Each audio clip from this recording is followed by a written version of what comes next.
watching DD India and I'm Preeti presenting this edition of In Focus, a show we get for you every day to make sure, in fact, to explore and discuss various aspects of the economy which would help in realizing and achieving Atmanirbharta for the country. And today we will take up Indian renewable energy sector, which is the fourth most attractive renewable energy market in the world. India was ranked fourth in wind power, fifth in solar power and also fourth in renewable power installed capacity in 2020. And as India looks to meet its energy demand on its own, renewable energy is set to play a very important role. The government is aiming to achieve 227 gigawatt of renewable energy capacity, which includes 114 gigawatt of solar capacity addition and also 67 gigawatt of wind power capacity by 2022, more than 175 gigawatt target as per the Paris Agreement. The government also plans to establish renewable energy capacity of 523 gigawatt, including 73 gigawatt from hydro by 2030.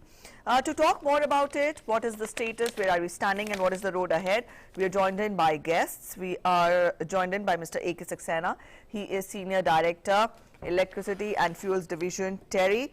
We are joined in by Mr. Kuljit Popli, former CMD IREDA, Mr. Manu Mudgal, Director, Clean Power Program, Shakti Sustainable Energy Foundation. We will be talking with them about what is the future ahead when we talk of new and renewable energy. And also earlier in the month, this month itself, we saw that the Ministry of New and Renewable Energy had held seminars and events at Dubai Expo 2020 also, and a number of conferences, a number of discussions were, elaborate discussions in fact, were held. And let's join, our guests have joined in, and let's take forward the show from here.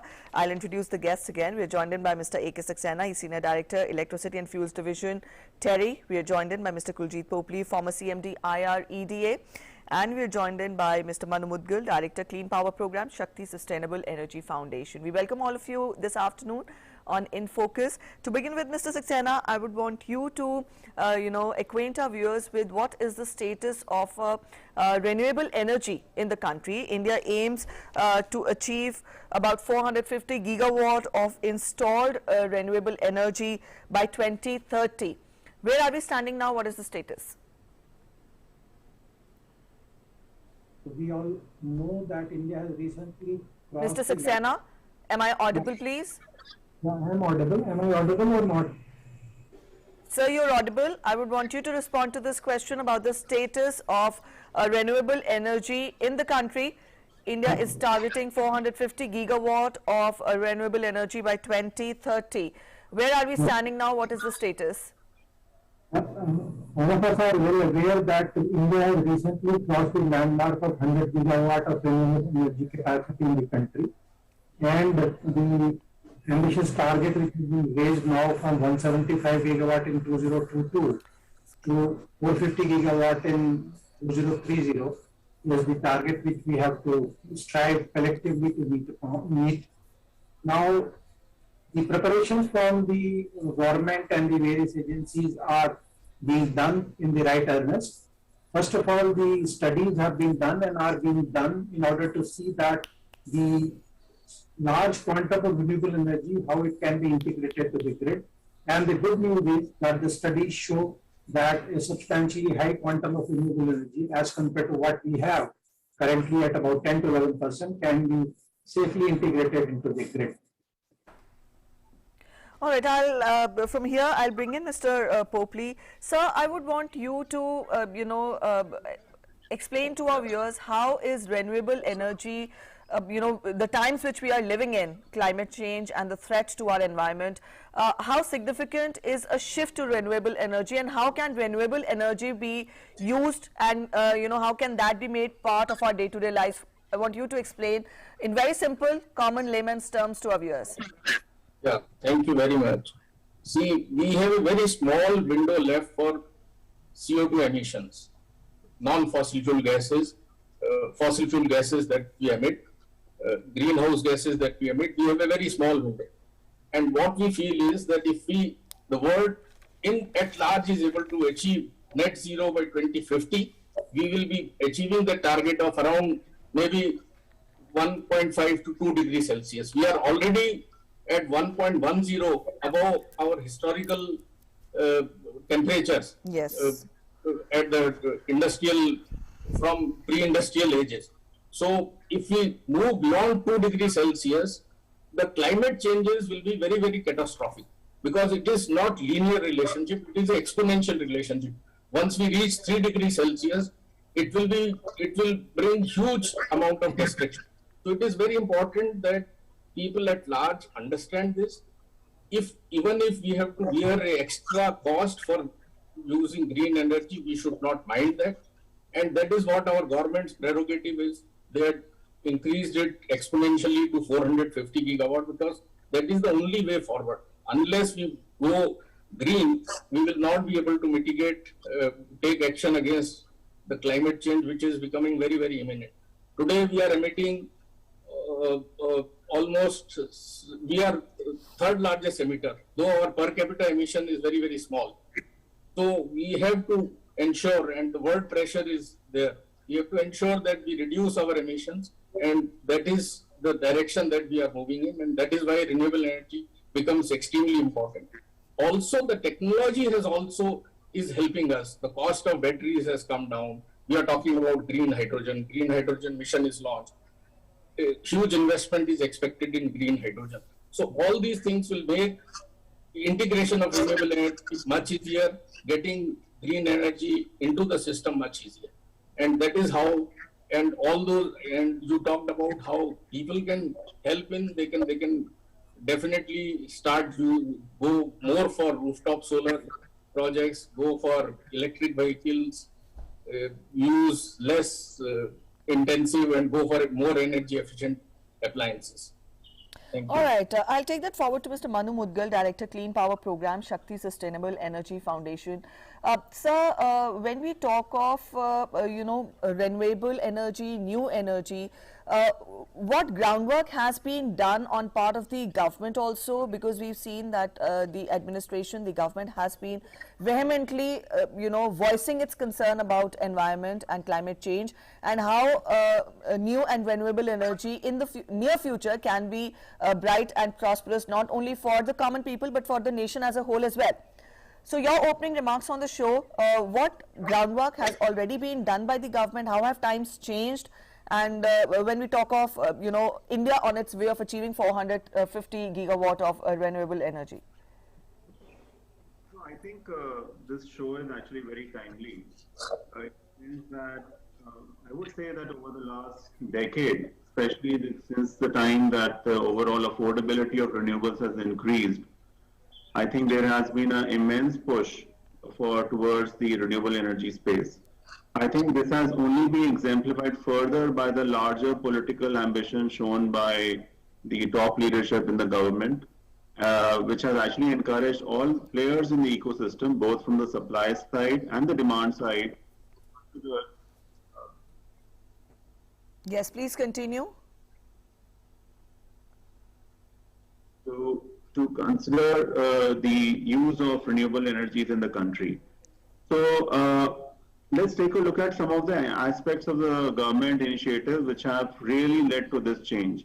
I think the first, as I've already pointed out, is that the ambition and the commitment is demonstrated from the very top by the political leadership. Okay.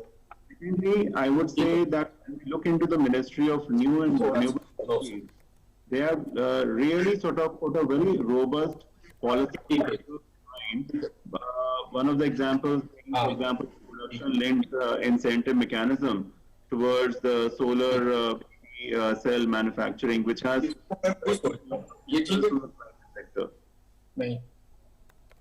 Secondly, I would like to point out that on the demand side, the government is very keenly trying to encourage demand through the so-called policy or towards open access for green power.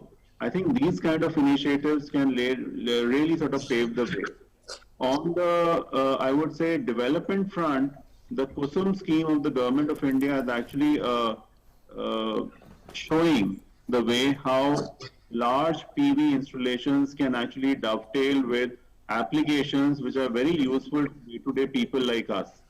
For example, farmers can benefit both by generation and sale of that power, and thereby partly fulfilling their ambition towards raising incomes. They can also benefit by the getting the water resource during daytime, because otherwise from the grid connections usually the power surplus used to go towards the night time, hence the farmers needed to be awake then. So fundamentally, I would say that supply side and demand side initiatives have been taken by the government. I would also like to trying to sort of project further to the year 2030.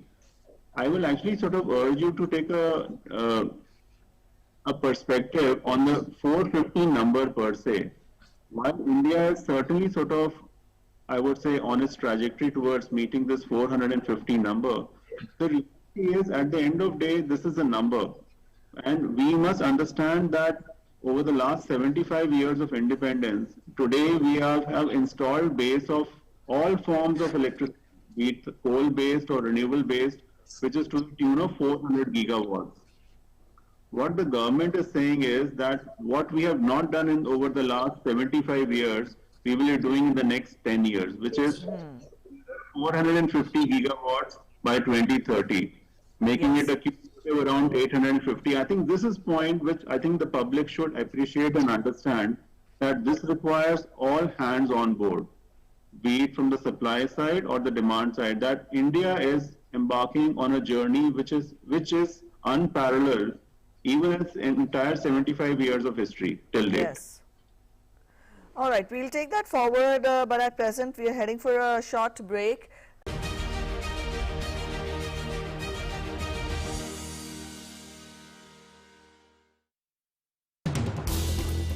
As the day unfolds and news and events take shape, we get you complete coverage of every news breaking in, tracking new developments as they happen. Midday Prime English, Monday to Friday, 2 p.m. on DD India.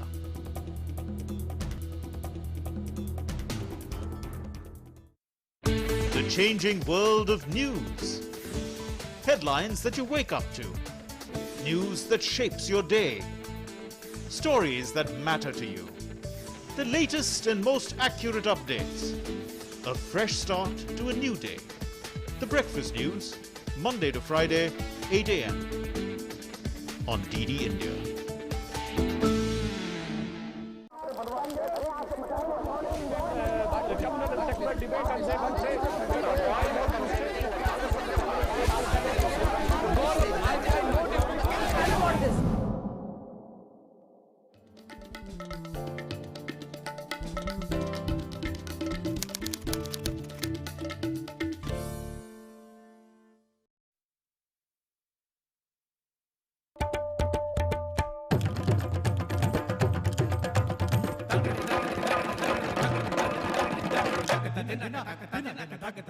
It was 15th August, our 75th Independence Year this year, and it was something that I wanted to do special because we were all sitting at home and it's COVID time, etc. And that's when I was talking to Ravi over another different project altogether, and I said, Ravi, I want to create something which is folky but has a global vibe. While we both were speaking, it was almost like we were reading each other's mind. My main aim was to create a parallel anthem as a mark of the folk music genre of our country. This is Nani Singh. And I am Ravi Iyer. You can watch us on In Conversation with on DD India.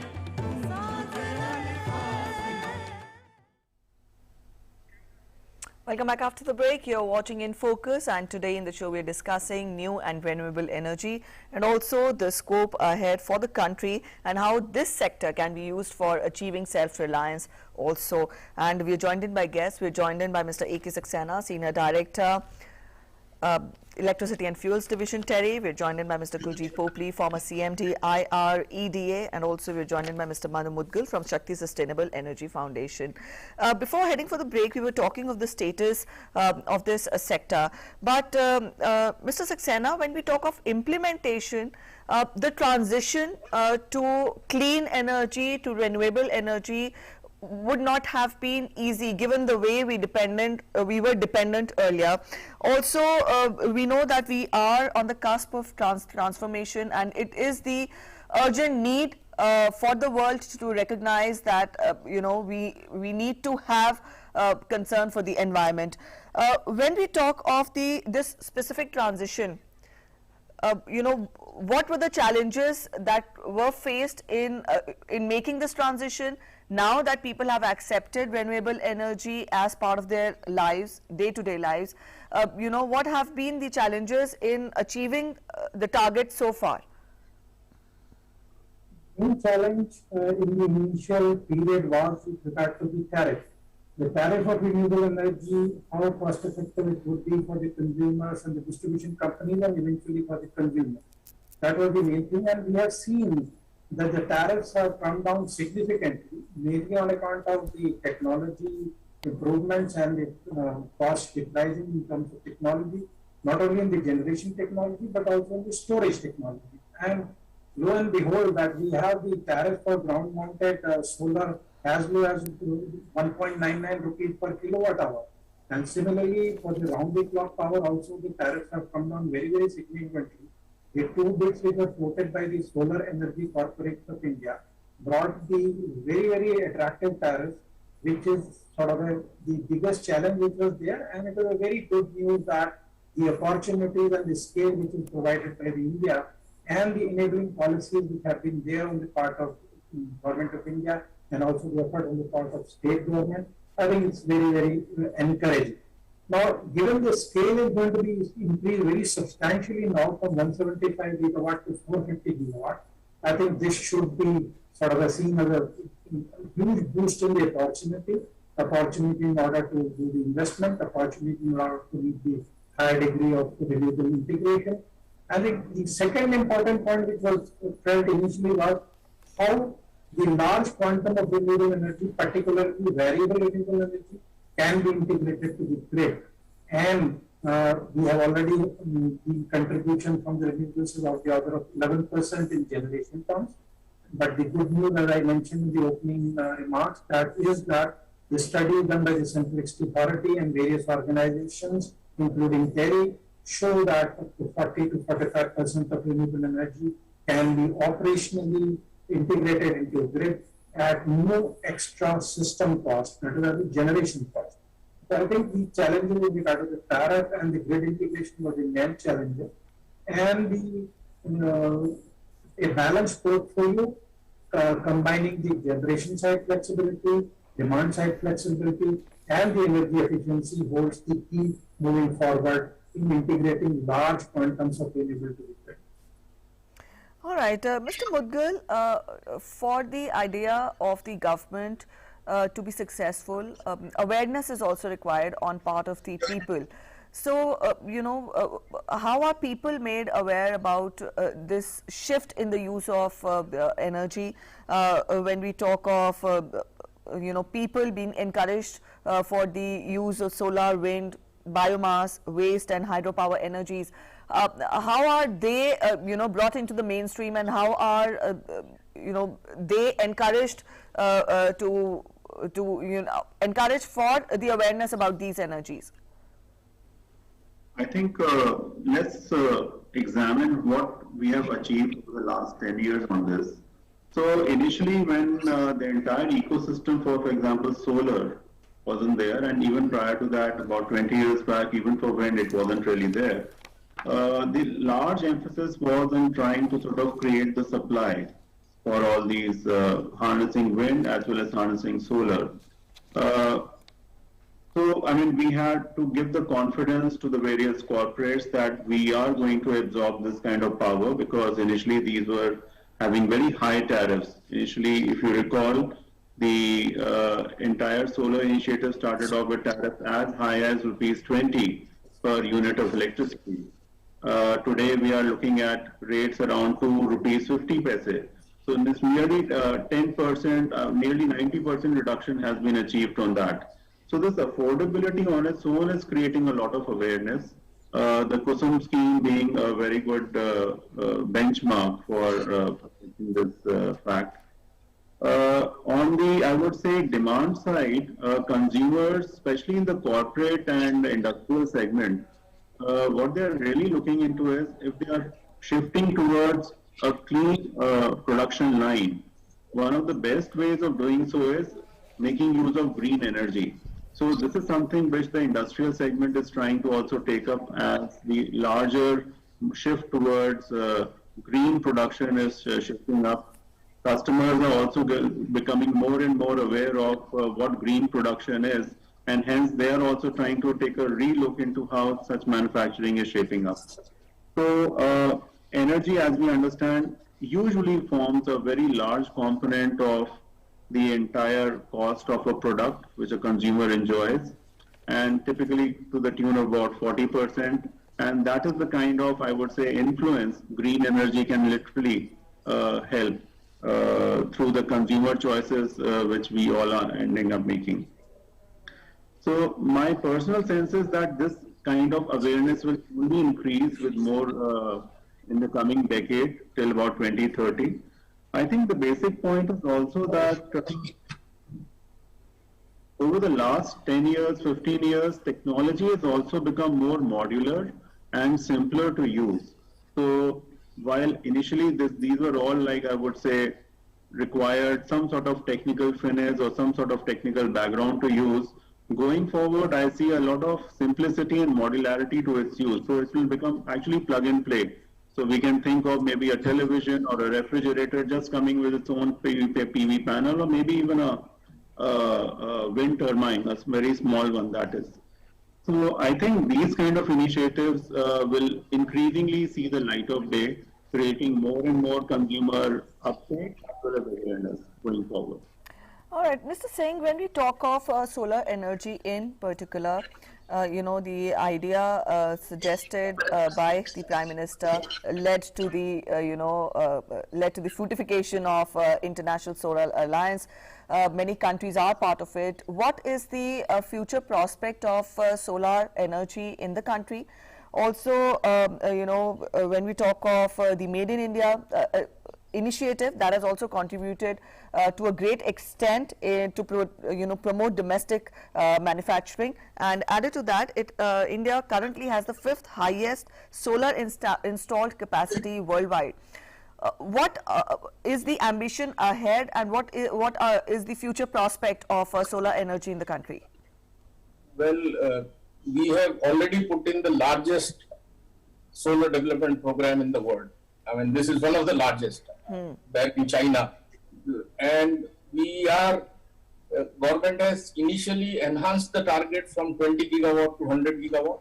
And now again, they have enhanced the total target for renewable energy from 175 gigawatt to 450 gigawatt. Along with this, the government has also brought in PLI scheme, because no such big program can go on with imported modules and cells. So very timely that they have dovetailed both the things together, and we are getting very good response from manufacturers, from new entrepreneurs to put in modules and cells in the country.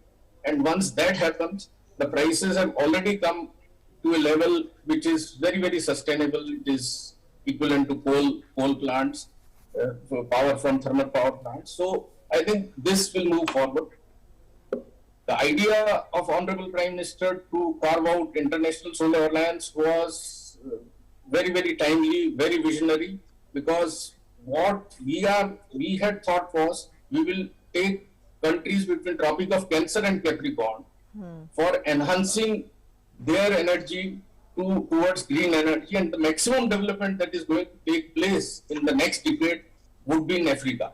And we are, from ISA, we are targeting those countries. And the idea was taken up very well by all the countries. So now the ISA has extended it to any country can become part of International Solar Alliance, going beyond Tropic of Cancer and Capricorn. And that shows that this idea has been very well taken up by the world community. And this is going to help the world move into a green future. All right, we'll also talk in detail about the scope of wind energy. Mr. Singh, I would want you to elaborate on that as well. When we talk of wind energy, then it has also, indeed promising prospects ahead. And also we've seen that the union government also plans to provide viability gap funding. And it is not just making wind energy accessible, but also providing a push to India's infrastructure creation plans ahead when we talk of wind energy. What is your reading of this? How far will it help in the longer run? See, initially, when we started renewable energy program, wind was way ahead with solar.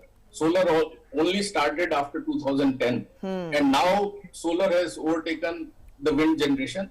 We had almost all the major manufacturers of wind turbines in our country. Somehow the prices for wind today are wind power from wind are slightly higher than from solar, and that is why it has taken a little backseat. But I am sure the wind has a huge potential in our country. We have not harnessed the full potential, though the best sites, the wind turbines have been installed. Going forward, maybe the prices for offshore wind has also come down globally.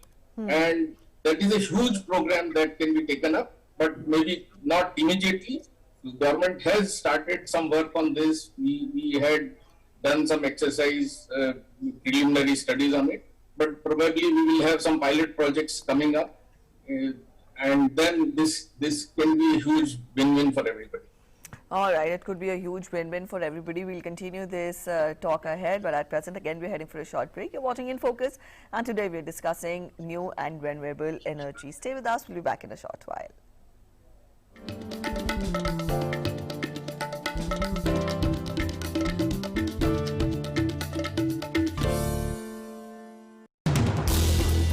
As the day unfolds and news and events take shape, we get you complete coverage of every news breaking in, tracking new developments as they happen. Midday Prime English, Monday to Friday, 2 p.m. on DD India.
Welcome back after the break. You're watching In Focus, and today we're discussing new and renewable energy. And we had our guest telling us that it is indeed a prosperous future ahead awaiting when we talk of the renewable energy sector. Mr. A.K. Saxena, Senior Director, Electricity and Fuels Division, Terry is with us.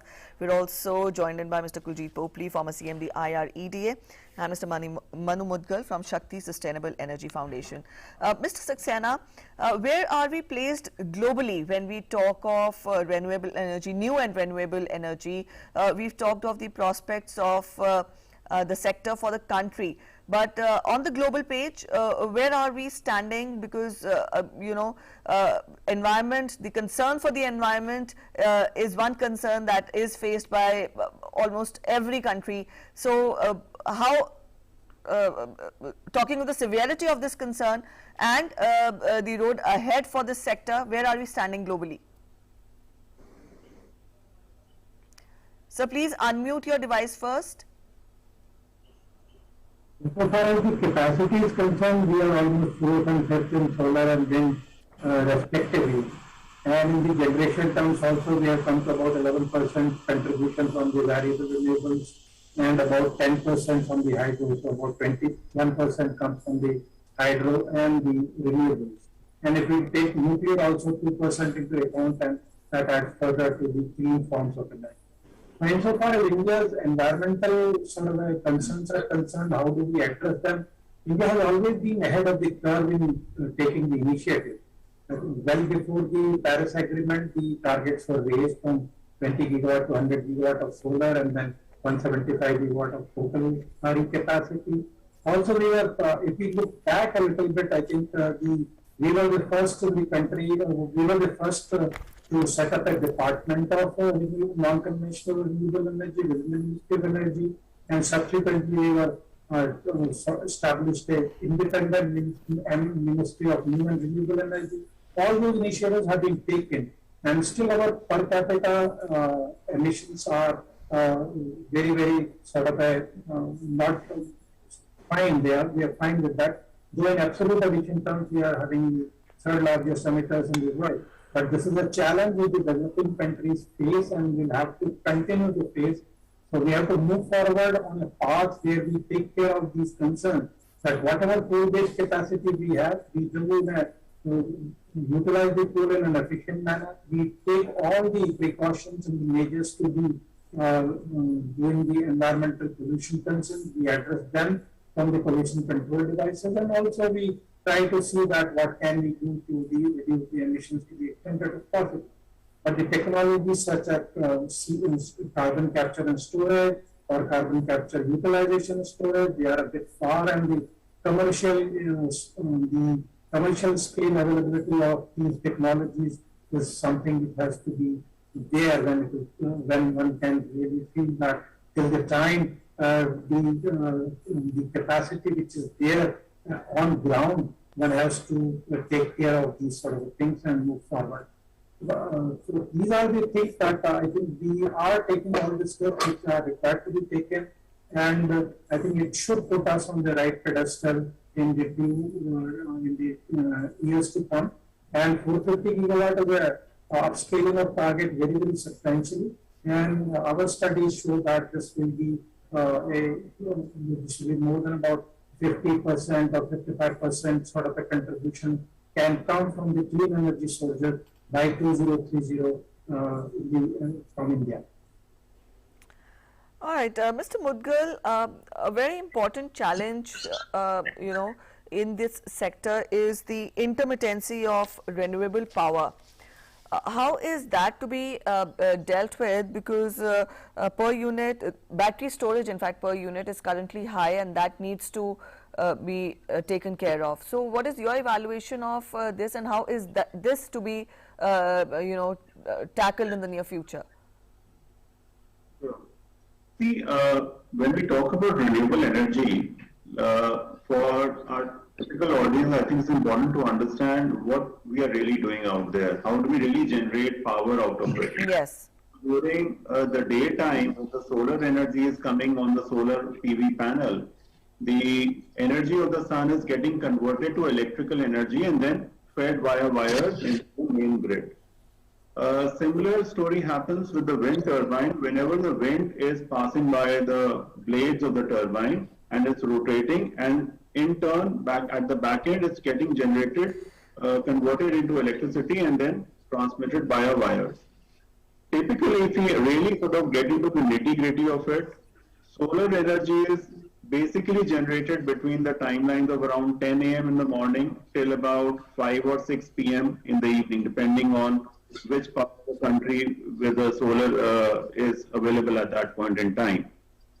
Wind typically is again available during the evening hours as well as the morning hours, not so much during the daytime. Offshore wind is an exception because at very high mast heights or the hub heights of the wind turbine blades, such wind is still available in the offshore kind of segment. But till now, since India doesn't have much of an offshore thing, we largely have wind, which is at lower hub heights, and this is the kind of scenario. So if you really look into it, renewable energies can really help us between the daytime and maybe during the evening peak, which is the peak hours of the grid, and during the morning hours as well. The problem arises that many a time, especially in the case of wind, this generation is getting clustered around maybe the monsoon days when the wind speeds are much higher. As a result of which, we need to have inter-seasonal storage. So something like pumped hydro would need to be explored. And there are sites within the country which are trying to achieve this. At the other end, during the solar case, I mean, we do understand that between 10 a.m. to maybe 5 or 6 p.m., we have the generation of electricity. But the real need for electricity is also beyond that. For example, when we all return back from work to our respective homes during the evening hours, so say from 6 p.m. to till about maybe 11 p.m. in the evening.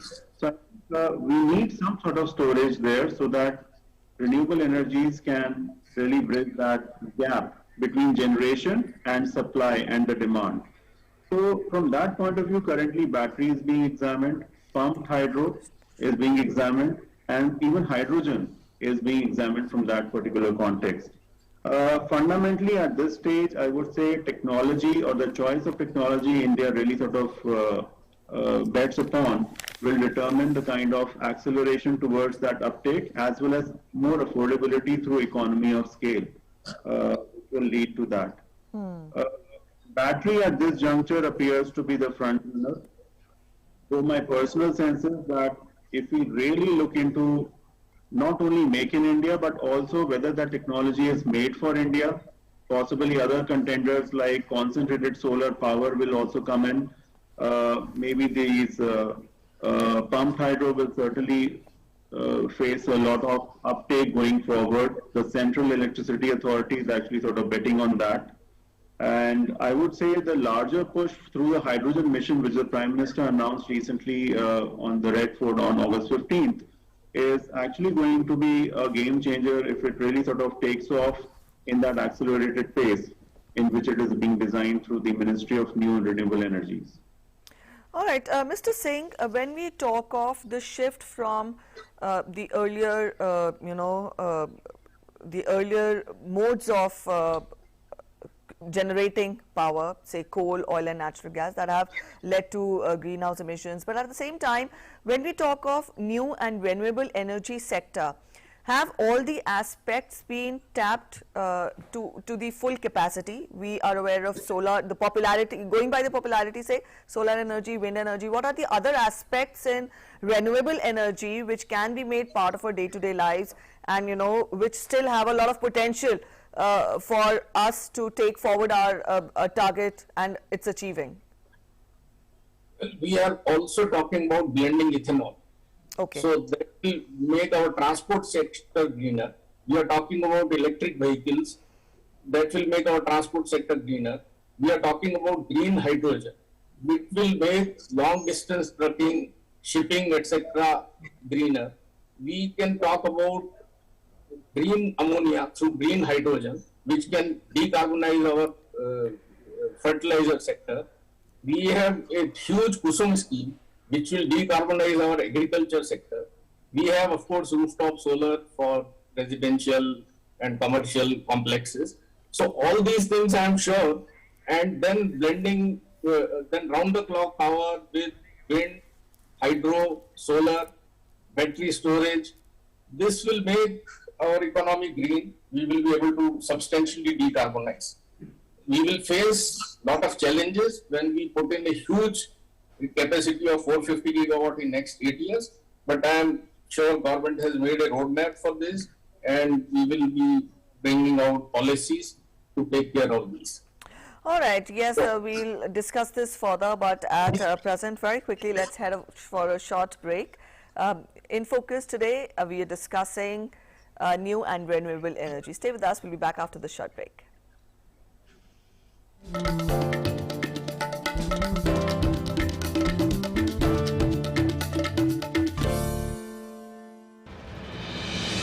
With the world's largest COVID vaccination drive, India is leading the way. As the vaccine reaches every corner of the nation, do not forget the mantra, Dawai bhi, Kadai bhi. Let's continue our fight against COVID-19. Vaccination along with social distancing, sanitization and masks. Mask up, India! Put your mask on and cover your nose and be safe. Mask up, India.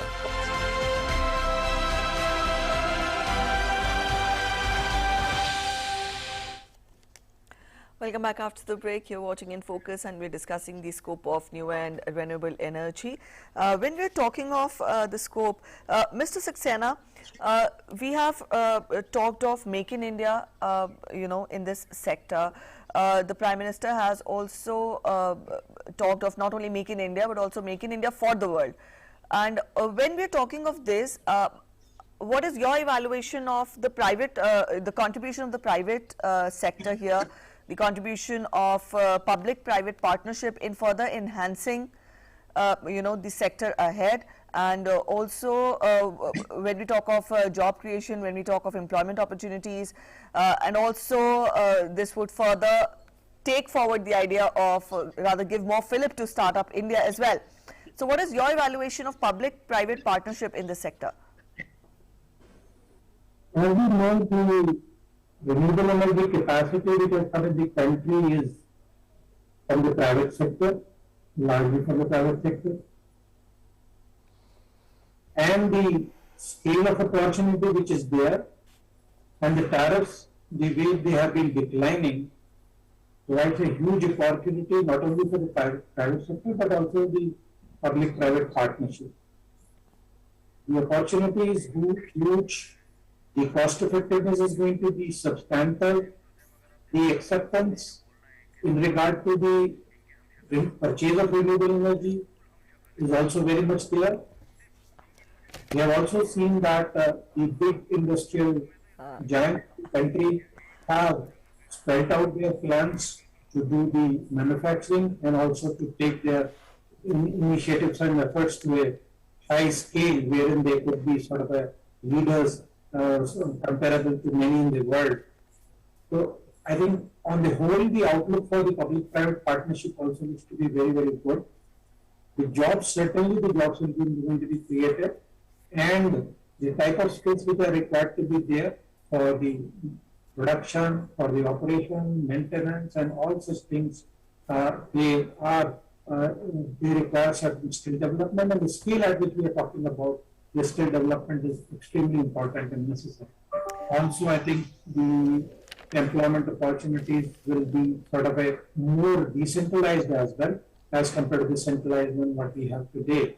So that adds another favorable dimension to the new and renewable energy which is going to be there in the coming years to be.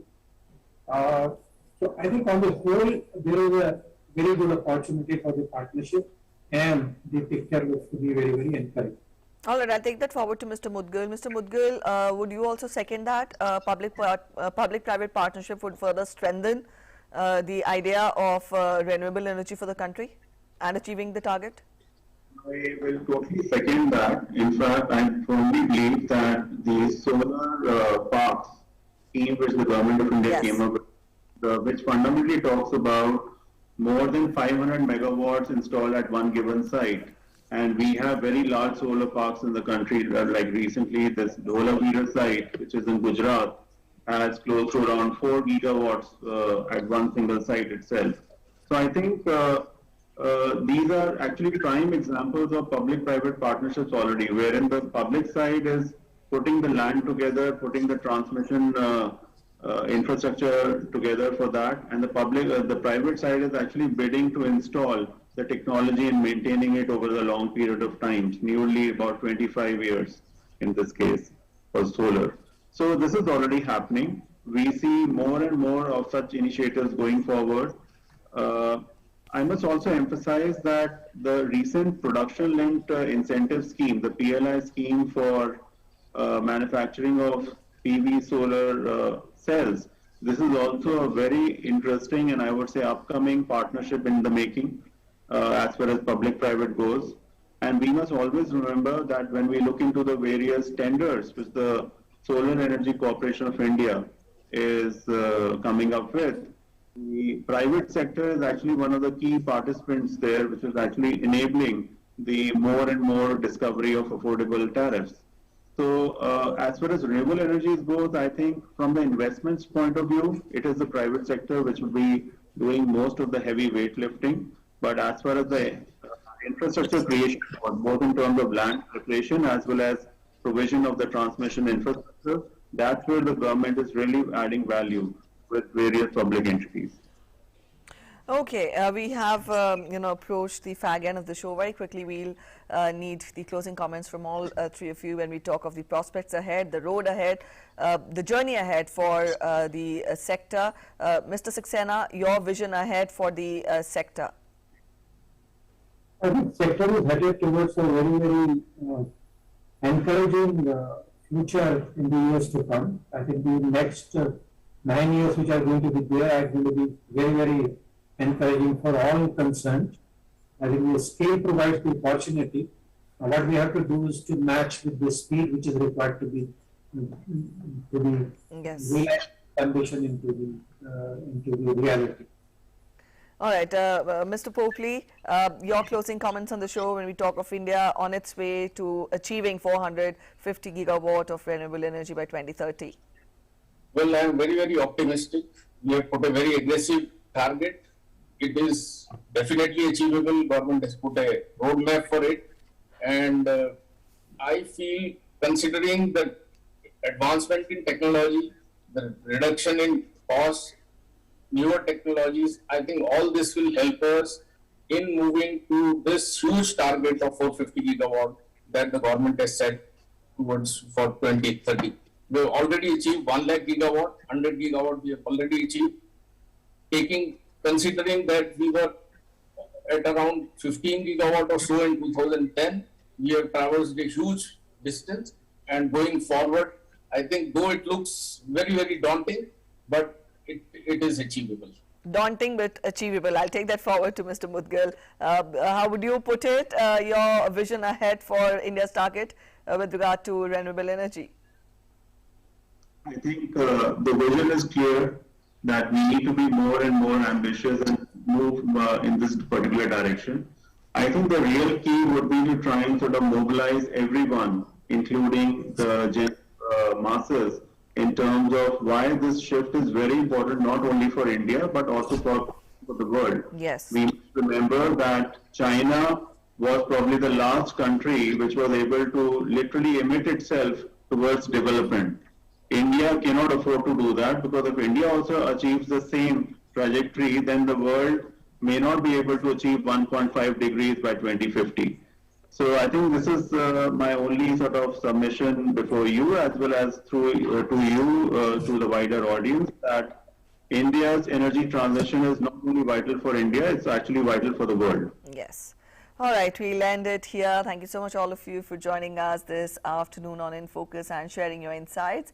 So those were our guests who very optimistically, they were talking optimistically of how this target can be achieved ahead. When we talk of the road ahead, India on its way to achieving 450 gigawatt of energy, dedication roadmap ahead is there. And also, this is how our guests put that it is indeed achievable. And we've talked of different aspects of the sector, the status so far, the road that has been traveled so far, and what lies ahead for the sector in achieving self-reliance and Atmanirbharta for the country. With that, we end this edition of In Focus here. Thanks for watching. Bye-bye.